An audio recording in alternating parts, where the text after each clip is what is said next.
is at least 3 to 4 hours coming home. Going there is about an hour. Yeah. Well, I mean, Hicksville ain't no slouch either. That's been a nice show in my experience. So yes. Oh, it's a nice show. My friend Leo does a great job here. You know, part of it is for charity. I mean, we even got the helmet car here. If you ever seen that, Professor Ray. Yes. I think that's up your alley. Is the kind of helmet car. Right. Cool. You know, and they got a couple of modified things like the modified Corvette. They got a race car here called In and Out. In and Out Burger. And it looks pretty good. Right. Cool. You know? Got it. And nice showing here. You know, nice showing. All right, Harry. Well, thank you for the report. We're going to have to scoot along and take our last break. Yeah. It's good to hear from you. Well, don't be such a stranger, okay? Thank you for calling. Yeah, be strange, but not a stranger, guys, okay? And, I'll keep in touch. Okay, Howie. You got a deal. Bye-bye. So long. And, of course, that was the big man. Yes, the big man himself. From the Autofest. Expounding with his wisdom of electrical installations. And, yes, well, I know. Airflow and thermodynamics. I think we both shrunk something on that call or something tightened up because... Yeah, as a matter of fact, I definitely feel more airflow in my pants now. Yeah, you know what? Let's dedicate our last break to Howie and his car, his nice little white Sunbird, and maybe what can happen when it ignites. And on Motormouth Radio, Ray Guarino, Joe D will be back after this. Fire up the jug, Joe. Here we go.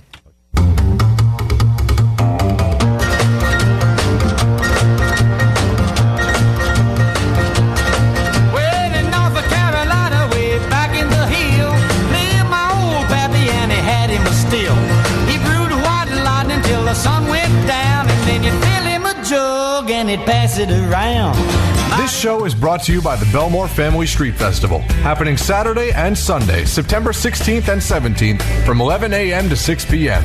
Located at the Belmore train station on Sunrise Highway, featuring carnival rides and attractions, a sports expo, and more. Find WHPC at the festival to win fun prizes, too. For more information, visit belmorechamber.com.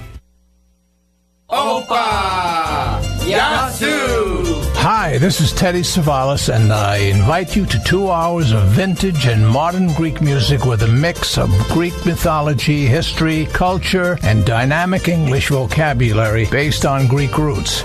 If after listening you end up saying it was all Greek to you, I'll be thrilled. So until then, let out an opa and dance to the music on the Soul of Alas, Tuesdays at 5 p.m. on the Voice of Nassau Community College, 90.3 WHPC. Opa! Every sound, every note, including the bass, on this track is played by a monkey. American Hit Radio, Wednesdays and Fridays at 5 p.m. on the Voice of Nassau Community College, 90.3 WHPC.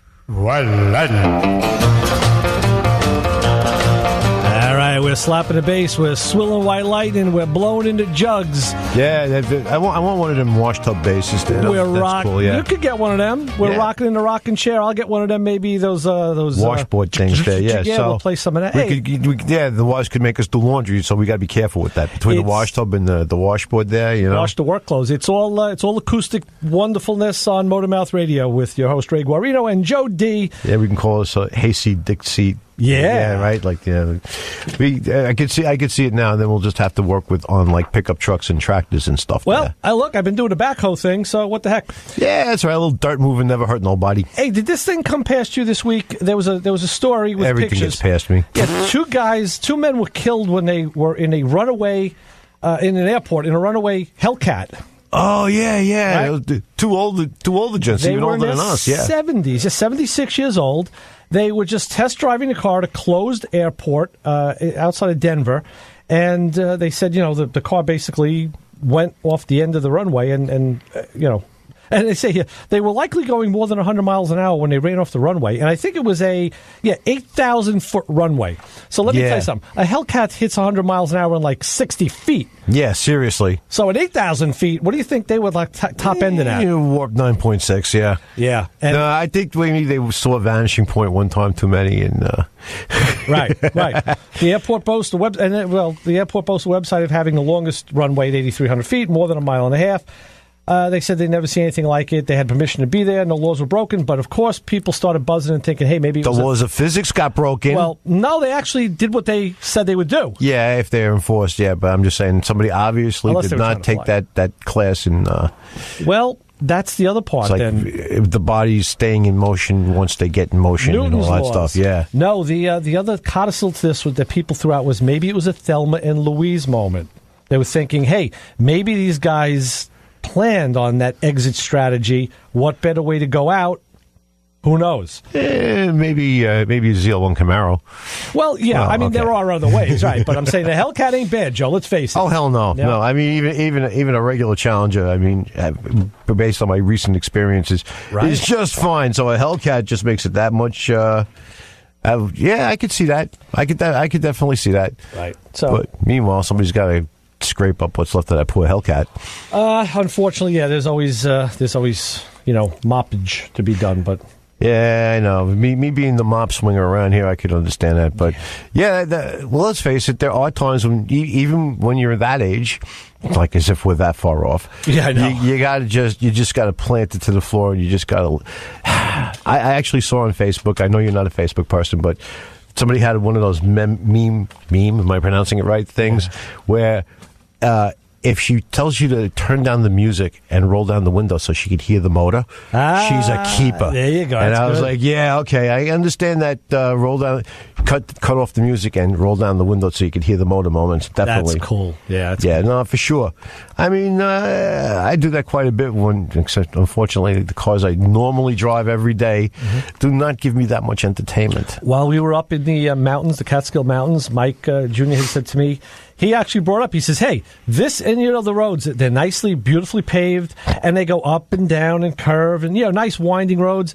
And Mike said, hey, this is the kind of road Joe needs to do a drive cycle test on. I was like, hell yeah, instead of like Northern Boulevard? Yeah. Yes, exactly. Nice and Route open 23. Like that. Yeah, I always say, whoever invented some of those drive cycles obviously lived in like Montana. Right. You know Doc. what I mean? And, we know it's you. Yeah, seriously, we should just ship cars off to him to have him do drive cycles. There you go. Yeah, except, as far as that goes, we'll have to get him back knowing and take the crank out of the grill or that kind of stuff. So that may not be such a good idea. Okay, disregard that. Yeah. Cool stuff. So anyway, I'm going to, we're getting to the last 10 minutes of the show. I'm going to research further the Mercury issue because it is something in the brake system. There are a couple of residual valves, and I think it's a matter of, maybe taking it apart, and I don't know if it needs to be, I had the one in the Nomad professionally done by the guy, Carmine, that ran Master Power Brakes when he was still in Farmingdale. Yeah, I mean, that's a while ago. He moved to PA, I think, 20 years ago.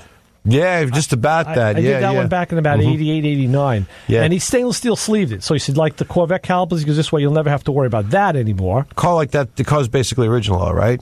This Mercury is all original. Yeah, in that case, that definitely bears to be repaired and put back to stock. Sure. I mean, the last car that I did, Lee, if you're listening, this was you.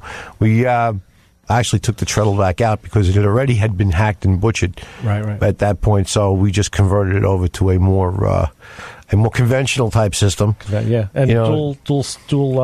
Yes. Dual pattern, dual circuit.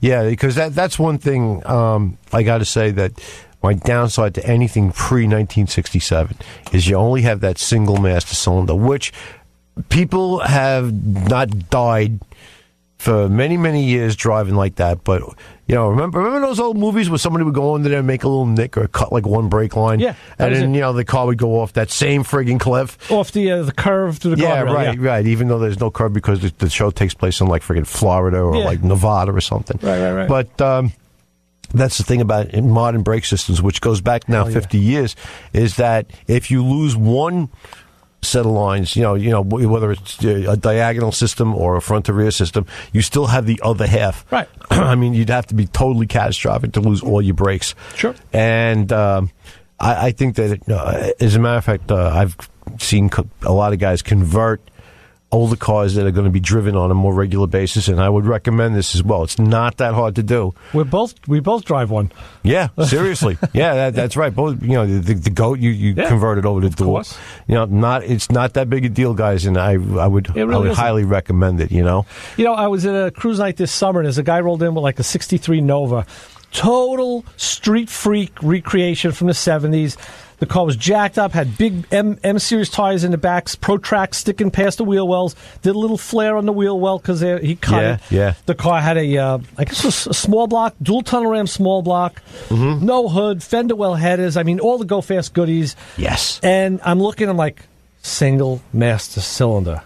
Like, is he really looking to recreate what we did back then, the stupidity and all, or is he looking, or did that get past him? I had a wonder. I didn't talk to the owner, so I don't know, but I was like, head scratch moment. Yeah, seriously. I mean, that's just basic safety as far as I'm concerned. And okay, it's time for the opinion portion of Motor Mouth Radio. Hey, well, I'll defend that one all day long. Right. I mean, unless you're dealing with a show quality museum thing that stock does not a stock restoration. Well, like the Mercury, just a stock unmolested car.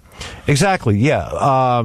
Okay, you want to leave that, but if you're going to drive a car, especially drive it fast. Oh yeah. On today's streets and today's roads, with the ability you need the ability to be able to stop reliably and safely, because of the idiots that you may or may not encounter. Wait, what do you mean may not?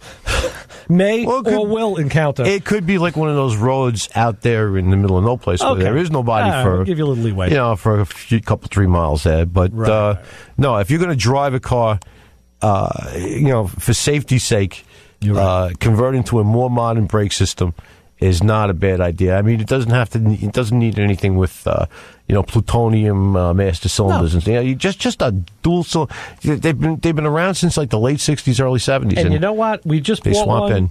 I just put one in Mike's 70 GTO. We got a Cardone, and I think it was like $39. Right. I mean, come on. You go to Starbucks Seriously. a couple times, you drop $40. Oh, absolutely. I mean, that to me is money well spent when it comes to anything safety related. You know what I mean? Disc brake upgrades. Yeah, and I'll tell you what, a lot of guys, I still know guys who are not comfortable, and girls who are not comfortable doing brake work per se, especially when you get into the hydraulic system. Us, we'll do it in just another thing. Yeah, but what I'm saying is, I don't know, and I respect the fact that they know their limitation and won't do it. And I say, hey, you can go to any shop that does work, and guys in the shop, if they're going to take an older car in, that's not a big deal for them. They can, they'll put a guy in that for a half a day. He'll make up a line kit, done, and you're done. And portion valve, a couple of brass tees. It's not going to cost you what it cost years ago, because now guys have been doing it longer, and like either one of us, that came across our plate in a day, like, okay. Yeah, we'll do it. Even the brake line bends easier these days. Oh, yeah, you can bend the flex. The copper and nickel stuff up there. Up at that Napa store, I saw they had a brake line display, and the brake line was like a black color. Yeah. It was, and I forget what they said it was coated with, but it looked really, really interesting. I mean, I've used that a couple times. It bends. You can bend it with your hand. Okay. I mean, regular steel brake line was always a pain in the butt. Right. Very easy to king. Stainless steel, that stuff there. That's tough. That's the kind of thing that'll send you to rehab after that. I've had my go-arounds with that. This stuff here, I used it a couple times on like my everyday cars and whatnot.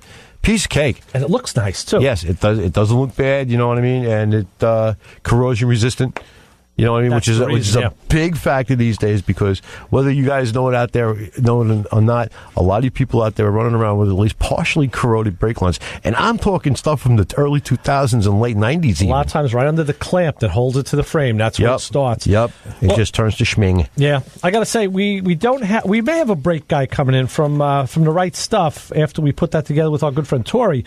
But the guys from Thompson Performance, Dan Thompson is going to be on. Maybe, he said the end of September we'll plan for him. I'm also trying to get a guy from Mighty Vac to come on and talk about brake bleeders and pressure That's bleeders. Not going to suck. No, that won't suck. That'll actually be very good.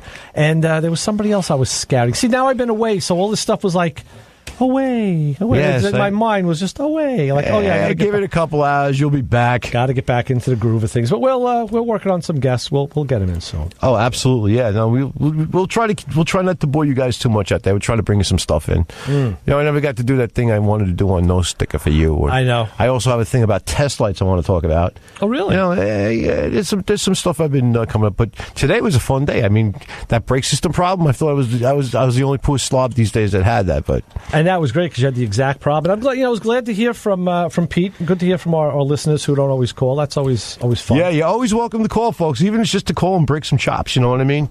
Make fun of my accent. Whatever you want to do. Yeah. Bring it on. Yeah, we'll have fun.